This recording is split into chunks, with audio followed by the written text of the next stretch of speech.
For some years there has been a debate about the date for the book of Daniel. Conservative scholars have dated the book to the 6th century BC, which is the time of the Babylonian conquest of Judah. Liberal scholars have claimed that it was written in the intertestament period after the time of Antiochus IV Epiphanes, a Seleucid king who reigned from approximately 175 to 163 BC.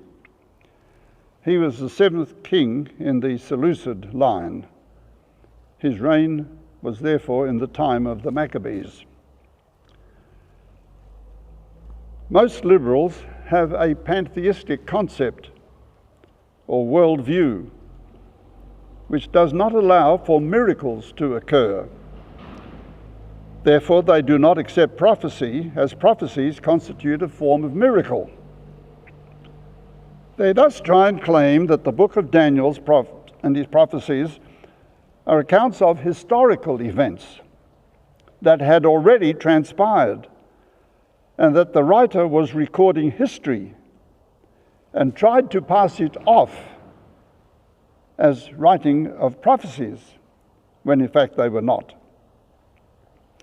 When it comes to events that cannot possibly be passed off as history, they have to claim that Daniel then just made some very clever guesses. Perhaps the most outstanding example of these efforts can be seen in the way the liberals treat the book of Daniel, is that Antiochus IV Epiphanes, a Seleucid king, set out to conquer Egypt. After the Greek Empire broke up into the 4 divisions represented by the 4 heads of the leopard beast in Daniel 7, Seleucus took over the area of Syria and what is today Iraq and Iran, and started the dynasty of kings. Antiochus IV Epiphanes was the 7th in line of his descendants. He wanted to defend his empire, and he could see that Rome was developing very gradually and strongly in the West. And looking ahead in what might happen, he could envision the fact that Rome one day maybe wanted to come and expand itself into the Middle East part of the world where he reigned. So he thought he'd better prepare his nation, his kingdom, to meet the possible threat. And so to strengthen his empire, he thought, I must go down and conquer Egypt. Egypt was considered to be the breadbasket of the Middle East. It's a fertile Nile valley, flooded every year with the Nile flooding, made for fertile soil and grew great crops of food. You need a lot of food to feed an army. A food supply is very important for an army. They can't fight on empty stomachs. So he thought, I'll go down to Egypt and conquer Egypt, and then I'll have the food supplies all arranged for, and also I can then recruit Egyptian soldiers to come and join my army, and that will strengthen me to fight against Rome if they should invade me. So he took his army and headed south. But Rome had their spies out, and they discovered what he was up to. So they dispatched an ambassador, probably with a centurion and maybe 100 soldiers as bodyguard, and headed for Egypt. And as Antiochus Epiphanes was invading Egypt, he was met by this Roman ambassador who said to him, what are you doing down here? Oh, he said, I'm come down here to conquer Egypt. Well, the ambassador said, according to the story, that I have a message for you from Rome. Go home. Leave Egypt alone. Well, Antiochus is not a fool. He had his army down there on the borders of Egypt, and he knew that Rome could very easily come across the top through what is today Turkey and invade his kingdom from the north. in the northwest, while he's down in Egypt in the south. So he was in a precarious position. So he hesitated, and he said, how soon do you want my answer? And the story has been told that the Roman ambassador took out his sword and stuck the tip of it into the dirt and drew a circle around Antiochus Epiphanes, including himself. And then the Roman ambassador stepped out of the circle and said to Antiochus, don't you step out of that circle till you give me your answer. Well, Antiochus could easily have overcome the centurion and maybe the 100 soldiers that he would have at his command, because he had a large army. But he knew that Rome would retaliate, and his army was not in position to defend his northern borders. So he hesitated for a while, and then he decided that he better go home and do what the Roman ambassador told him to do. But like a spoilt child who is a bully, who has been bullied by a stronger boy, will sometimes take out his revenge on some weaker boy, Antiochus, on his way back through Palestine, took out his frustration on the Jews. He took the city of Jerusalem, and to show his disgust for God, disrespect for God, he sacrificed a pig on the altar of Jehovah in the temple in Jerusalem. This way he desecrated the temple, and after he was gone, having killed a number of Jews on the way, the Jews cleaned the temple and rededicated it. They set it up again for its services. These actions by Antiochus have been seen by some liberals as history that is recorded in the book of Daniel, not as prophecy, but as historical fact. That is, that the record of the prophecies was written after the event of Antiochus Epiphanes, which means that the book of Daniel would then have had to be written in the time of the Maccabees, 150, 200 years or more after the time of Nebuchadnezzar and the Babylonian Empire. If the liberals believe that Antiochus IV Epiphanes was the one who trod down the sanctuary, quoting Daniel, and that the author recorded the events as prophecy when in fact he was writing history, then he would have to have lived after the event in order for him to have knowledge of it.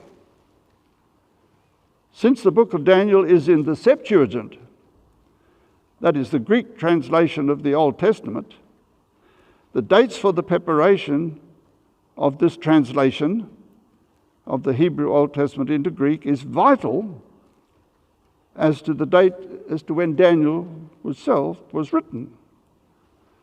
Since the date for the Septuagint is given as about 285 to 247 BC, and the dates of Antiochus Epiphanes as 175 to 163 BC, the Septuagint must have been produced about 100 years before the time of Antiochus Epiphanes. Therefore, the liberal interpretation cannot be accepted, and more evidence of this we'll talk about a little later toward the end of this lecture, where I'll deal with the special section I have on the Septuagint and Daniel 8:14. In this study, we will look at both the external and the internal evidences that support our belief that the book of Daniel was written in the 6th century BC and not in the 2nd century before Christ. First of all, arguments supporting the 6th century BC date for the book of Daniel. Firstly, we'll look at the section entitled Single Author. Despite some who might still object, most scholars today recognize that the book of Daniel was written by just one author, not more than one. Evidence of this is given in the cross-references from one part of the book to another.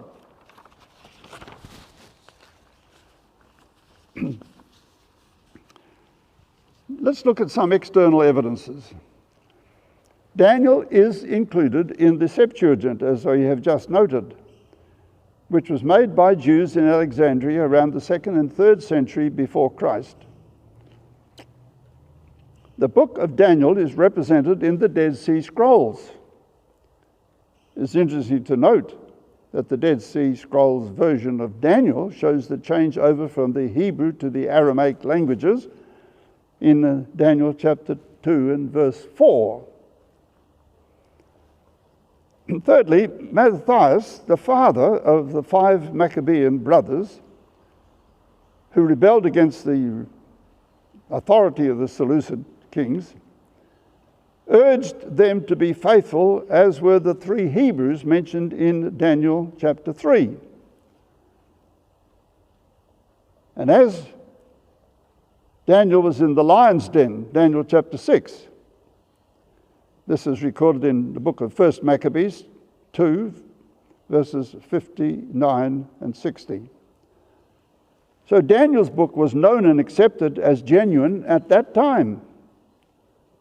And that was before the time of Antiochus Epiphanes. The Jewish historian Josephus wrote that when Alexander the Great came to Jerusalem, he was shown the book of Daniel. You see, Alexander was on his conquest. He was a great Greek leader before the time of Antiochus. And as he advanced towards Palestine, he sent a message down to the Jewish people asking them to supply him with food for his army, and probably also some volunteers to come and join his army. But they refused.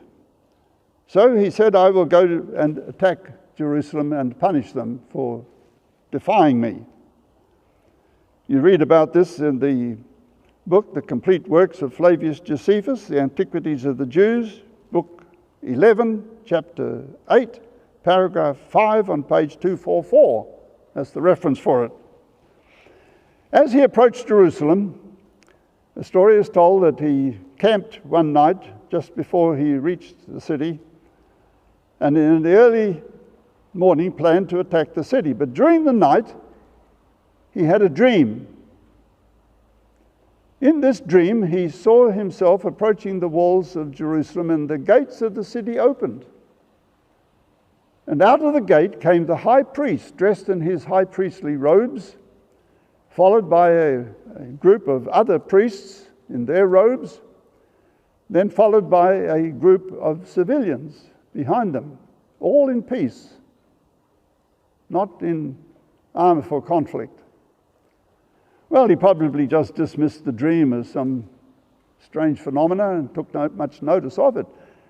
But in the morning, when he got up and got his soldiers up and ready to march on Jerusalem, they took off. And as they came over the hill and saw the city of Jerusalem in front of them, what happened? The gate of the city opened, as he had seen in his dream. And he saw the high priest and the priests and the citizens coming out in peace toward him. And he realized that the dream he had great significance. So he told his soldiers, do not attack. He got down from his horse and on foot approached the high priest. The high priest greeted him and took him into Jerusalem, and Josephus tells us, showed him the book of Daniel, where he would be the conqueror of the Medes and the Persians. Of course, we as Adventists know what chapter he was looking at. Chapter 8, the ram and the he-goat. The he-goat, representing Greece, attacked the ram, representing Medo Persia, and overthrew it. And Alexander was very pleased to get a message like this out of the Hebrew scriptures. So he treated the Jews after that kindly. He didn't harm them, looked upon them with favor. This is clear evidence for us that the earlier date of Daniel must be accepted, because Alexander lived a long time before Antiochus Epiphanes. The whole Jewish nation and church have always accepted Daniel as being authentic and written in the 6th century before Christ.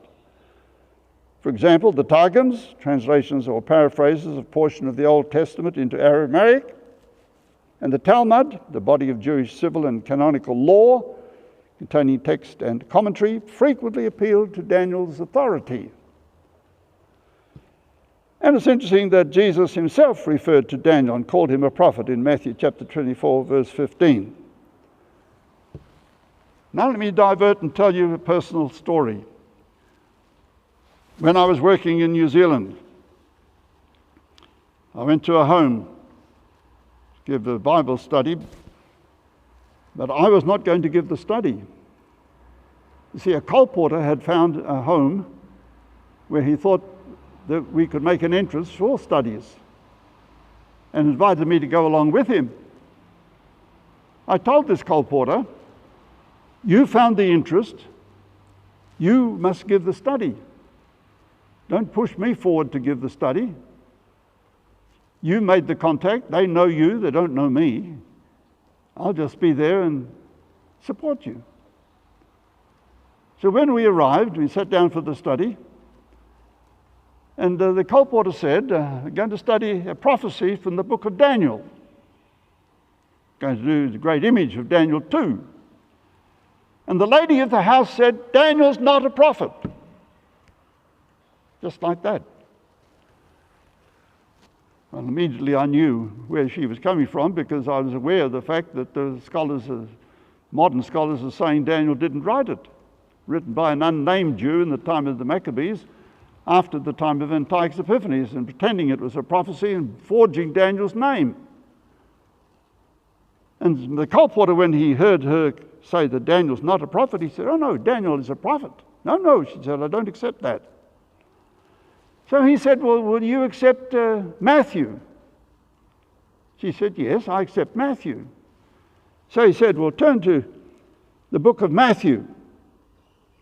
And there you have in the story of Jesus speaking and saying, he got her to read the text. When you see the desolation, abomination of desolation standing in the holy place, written by Daniel the prophet, then you act, flee out of Jerusalem. So he said, now this is Matthew, and you say you accept Matthew, and Matthew says that Daniel was a prophet. Furthermore, these are actually the words of Jesus. Jesus said Daniel was a prophet. So Daniel must have been a prophet, wasn't he? And the woman, of course, absolutely bowled over with the evidence, didn't know what to say. She just looked there and glared at him. I well remember the incident. Jesus endorsed that Daniel was a prophet. The Jewish historian records that for us. The Apostle Paul also alludes to Daniel in his writings. Compare Daniel 3 and Daniel 6 with Hebrews 11, Daniel 11 with 2 Thessalonians 2. The writings of John the Revelator become more meaningful when compared with the writings of Daniel. For example, Daniel 7 compared with Revelation 12 and 13 and 17. We have these parallel prophecies that the book of Revelation expands further on the prophecies we find in the book of Daniel. Then we have the testimony of Ezekiel. Now, as I mentioned earlier lecture, Ezekiel was the prophet of the exile. He did his prophesying in exile in Babylon, as did Daniel. And Ezekiel refers to Daniel and extols him, spoke of his noble character in Ezekiel 14, verse 14 and verse 20, and chapter 28 and verse 3. So Daniel was alive in the time of Ezekiel because Ezekiel talks about him. The evidence of secular historians who testify that Daniel was historically accurate in what he wrote.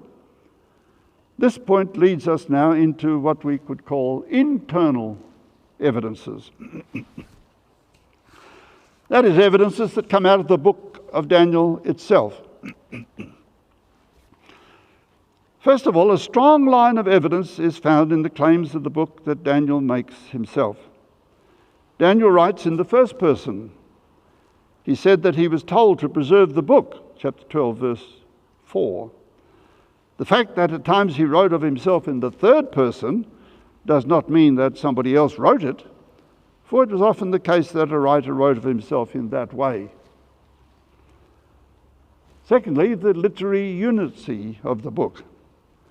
Though written in two languages, Hebrew and Aramaic, the subject matter and expressions found in the two sections reveal a literary unity. For example, Daniel 5 mentions the temple vessels as being in Babylon, and Daniel 1 tells us how they came to be there because of the Babylonian conquest. Third point, the language, style, and manner of writing is that of the 6th century before Christ. The Aramaic section is so full of Hebrewisms that only a Hebrew could have written it. Also, the Aramaic section is quite different from the Aramaic of the Intertestament period. This can be seen when Aramaic documents found among the Dead Sea Scrolls are compared with the Aramaic sections of the book of Daniel. Gleason I. Archer Jr. wrote, quoting an Aramaic Genesis apocryphon found among the Dead Sea Scrolls, quote, "Here at last we have an authentic Aramaic manuscript, but in actuality the differences are so striking as to make it impossible to remain intellectually respectable and still hold to the theory of the book of Daniel as a Maccabean pseudepigraph." That was quoted in a book of Daniel, page 32, by the author Des Ford. For example, the Aramaic of Daniel tends to put verbs at the end of sentences and clauses, while that of the Intertestament period does not do that. I might just pause for a moment now to illustrate the difference. Most of us are familiar with the King James Bible, but the style of English used in the King James Bible is not the type of English that we speak in modern English today. In 1611, people spoke the way the King James Bible reads. They have the thee and the thou and where goest thou and things like that. We don't talk that way now. We say, where are you going? But the King James Bible has this old English. And when we look at the King James Bible and read it, we understand it if we've been familiar with it. But there are many people who don't know anything much about the King James Bible, and having never read it, and having never heard that kind of English, and you give them the King James Bible to read today, and it doesn't make so much sense for them. It's rather awkward for them. So they much prefer to read the Bible in modern English. That's why some modern English translations have been made to make it possible for the gospel to reach them in the language they understand, in the form of English they understand. The liberals have tried to argue for a later date of Daniel by citing the fact that Greek words are found in the text. They claim that there were no contacts between Babylon and Greece in the 6th century BC. So how did Greek words get into the book of Daniel? There were contacts in the time of the Maccabees, of course. For example, Greek musical instruments are mentioned in chapter 3. The musical instruments that were played in the orchestra that was to be the signal for the people to bow down to the golden image that the king Nebuchadnezzar had set up. It is now known that there were early contacts between Babylon and Greece. References to these contacts are found in the writings of Strabo, Quintus Curtius, and Berosus. Archaeological excavations in the Hanging Gardens also provide evidence that Greek musicians were employed in the service of Babylonian kings.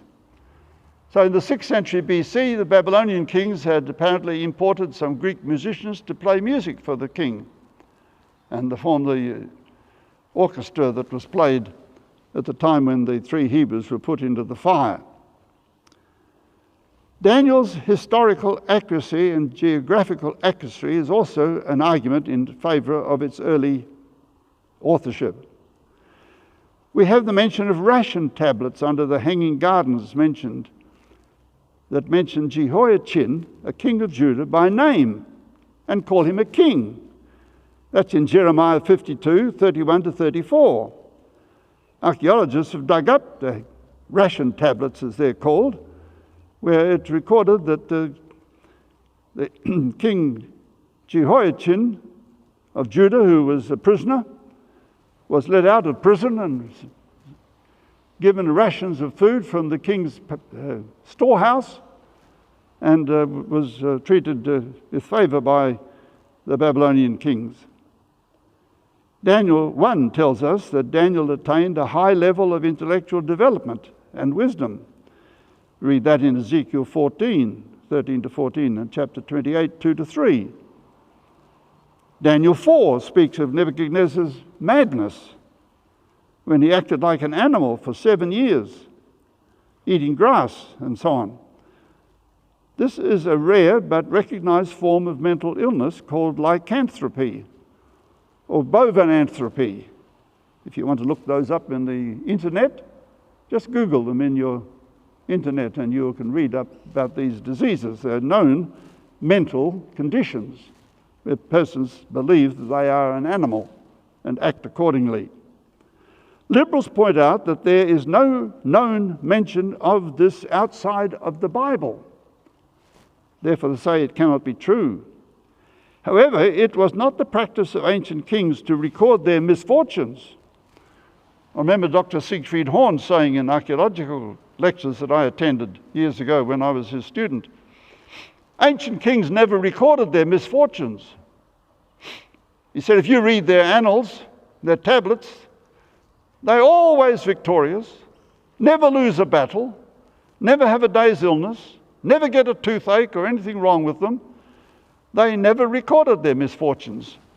And so it's not surprising that Nebuchadnezzar never recorded anything in his records of his achievements, that he was mad for 7 years. He kept that under wraps. People ask, well, if he was mad for 7 years, why didn't someone knock him off and take the throne? Because it's known that so often in ancient history, the king had a harem of wives and concubines, that he had large families and many children, and many of them hoping that they could perhaps succeed their father and take the throne from him, sometimes would stage a coup and try and achieve it. This often happened in history. No records of that occur, of course, in the records of Nebuchadnezzar. He was mad for 7 years.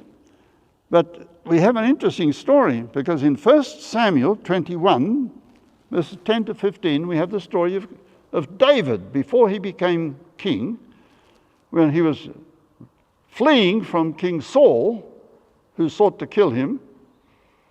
He took refuge down among the Philistines, the enemies of Israel. On one occasion, Saul and his army were going to invade the Philistine country and wage war against them. And the Philistines said among themselves, hey, we better be careful. We have this fellow David down here. He's a political refugee among us, enemy of Saul, and so we have tolerated him. But if King Saul comes down here to fight against us, what would David probably do? He might take the opportunity to kidnap our wives and our children and take off into the mountains with them while we're up there trying to fight against the Jews. We better eliminate him before we go into battle against Saul. And so David's life was now in danger. You read the story, as I told you, in 1 Samuel chapter 21. So they said, we must get rid of David. So how did David protect himself? The Bible says he pretended that he was mad. He ran around scribbling with chalk on the walls and buildings and so on, writing strange messages or whatever. And then he let his spit run out of his mouth onto his beard, which would have been an unsightly picture. And the people said, "Oh, he now has an evil spirit. If we attack him and kill him, the evil spirit that is in him will get into us and we will be the victims of the spirits." That was David's protection. They left him alone. So while Nebuchadnezzar was acting like an animal for 7 years, nobody dared touch him for fear the evil spirit they thought was in him would get into them. He was well protected. And after 7 years, God gave him his sanity back. He took back his throne and continued his rule. But there's no mention of that 7-year period in his records as king. The supposed chronology discrepancy between Daniel 1:1 and Jeremiah 25:1, which most people don't know about, is easily resolved when it is recognized that Daniel was using a fall-to-fall or autumn-to-autumn calendar, and Jeremiah was using a spring-to-spring calendar. See E.R. Thiele's book, The Mysterious Numbers of the Hebrew Kings, page 163, to solve that problem. Daniel tells of Nebuchadnezzar's claim to be the great builder of Babylon. Archaeology bears this out to be correct. When I was teaching archaeology at Avondale College, I once asked in a test a question for evidence that Nebuchadnezzar was the great builder of Babylon. And some student wrote that archaeologists had found his fingerprints in some of the bricks that they put in the cities. Well, of course, that is not historically correct. But Daniel did record that Nebuchadnezzar was the great builder of Babylon, and archaeology does bear that out, even though we don't have any fingerprints of King Nebuchadnezzar. Belshazzar is called king of Babylon when the city fell to the Medes and Persians, Daniel chapter 5. For many years, the name Belshazzar was not known outside of the Bible. Critics said that the Bible was wrong. All known evidence of that period was that Nabonidus was the last king of Babylon. However, in more recent years, archaeologists have discovered Belshazzar's name in Babylonian cuneiform records. The records confirm his existence and also prove that the Bible is right. For they show that in the 3rd year of his reign, Nabonidus, his father, made his son Belshazzar his co-regent, put him on the throne with himself, reigning father and son reigning together jointly. And Nabonidus went away down to Tema in the Arabian desert, and he was down there, didn't get back in time to save Babylon from the Medo-Persian army that captured it. Babylonian kings were not regarded as gods, and so were not worshipped, while Persian kings were. You remember the Persian king was enticed to make a law. Nobody could pray to anybody but to him for so many days. The result of that, Daniel disobeyed that law and was put in the den of lions as a punishment. The Bible records that the gods of the Persian kings were looked upon as gods, but the Babylonian kings were not, and history bears that out to be correct. Another internal evidence of the accuracy of Daniel. Daniel refers to Babylon as the land of Shinar, Shinar, Daniel 1:2. This name was also a local name used by natives and was not used in historical books of the Bible after Genesis 10:10 until Isaiah 11:11. It is very unlikely that a Palestinian Jew in the intertestament period will think to use that name, which was not a commonly used name in his time. The training of selected captives youth for government service was a Babylonian practice confirmed by Ctesias and others, and Daniel, again, had it right. The name changes made by Nebuchadnezzar, chapter 1, verse 7, are derived from Babylonian gods. A 2nd century writer would most likely not have known them. And here's an interesting one: capital punishment. Capital punishment means a person is executed. Capital punishment, as carried out by Babylon and Persia, are correctly documented in Daniel. The Babylonians would cut in pieces or use fire to execute people. Daniel 2, verse 5, and Daniel 3, verse 6, Jeremiah 29, 22. However, the Persians used wild lions, lions. You read about that in Daniel chapter 6, and history bears this out to be the case. The description of the image in Daniel chapter 3 fits known Babylonian tastes for being buildings and statues of great size and appearance. In Daniel 5, 2-3, and verse 10, we have some very interesting feature here. Listen carefully while I explain it.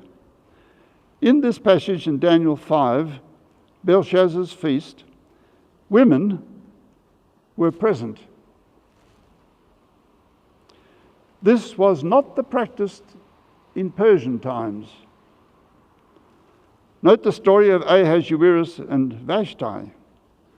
It is interesting to note that when the translators of the Septuagint came to the story of Belshazzar's feast, they felt they could not include women as being present because it was not the practice of the time. So they left out the reference to women in the Septuagint. Women are not mentioned in the Septuagint as being present at Belshazzar's feast, but they are mentioned in the Bible as being there. They felt obliged to do this, as they lived at a time when the practice was not followed, that they couldn't put it in. If Daniel was written during the 2nd century, the writer would not have thought to include the detail that women were at the feast because it was not the practice of his time. Xenophon confirms that the Babylonians did allow women to attend such feasts, Xenophon being a Greek historian. During the Babylonian period, Daniel used much symbolism, like the beasts we read about in chapter 7, chapter 8, which fitted in with Babylonian tastes. But during the Persian period, he did not use these images and beasts. Daniel's visions, like those of Ezekiel, were often on the banks of great rivers. A Palestinian Jew of the 2nd century would not have thought to mention such rivers, as he would not have been familiar with them. The Jordan River is only a small river, comparatively, and he wouldn't have thought to make mention of the rivers of Mesopotamia. Daniel and Ezekiel displayed chronological precision, not seen in the writings of many other Bible authors. Babylon was noted for its interest in astronomy and chronology.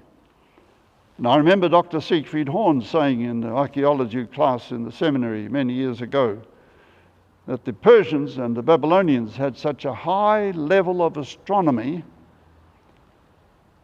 that Western European nations didn't catch up to the level that they practiced until roughly the time of Captain Cook, which is an amazing admission. In fact, we know from archaeological records that the Persians actually predicted an eclipse before it happened.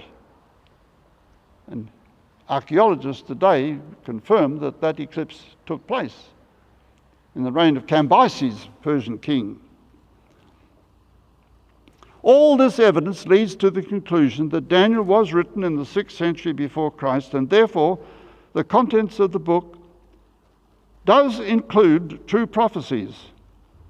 and that there is a God who has revealed beforehand events that were to take place in the earth. The author of Daniel was not writing history, pretending that he was writing prophecy. He actually was writing prophecy. This study reminds us that Satan is without doubt behind the attacks that critics have made on the book of Daniel. He certainly hates the book for its prophecies point out his plans to destroy God's truth and lead men and women away from God. God was behind Daniel's writings, for he gave Daniel his visions. God has also preserved so many lines of evidence to prove to us that the book is genuine and is needed today to guide us into all truth. Now, as promised earlier, I want to take a little time to specify some further evidence regarding the Septuagint and the Daniel 8 and verse 14. The last part of Daniel 8:14 in the King James Version reads, "Then shall the sanctuary be cleansed."